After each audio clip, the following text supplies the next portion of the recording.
Bog'ot tumanidagi 25-maktabda 4-sinf o'quvchilari uchun tashkil etilgan Xayr birinchi ustozim tadbiri ko'tarinki ruh va unutilmas lahzalarga boy tarzda o'tdi. Tadbir ishtirokchilarini maktab direktorining o'rinbosari Ulug'bek Qo'lyozov samimiy qutlab, bitiruvchi o'quvchilarga kelgusi ta'lim bosqichlarida ulkan zafarlar tiladi.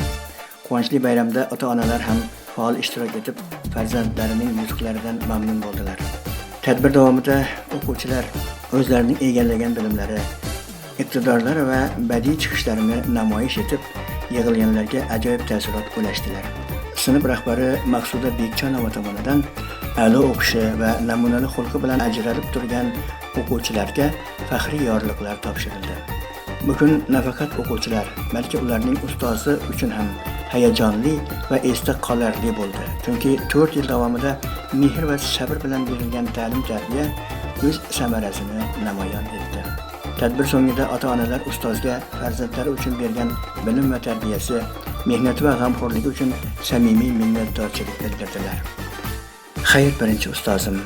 Bu shunchaki xayrlashuv emas, balki bolalikning eng go'zal sahifalaridan biriga bitilgan yorqin xotira bo'lib qoladi.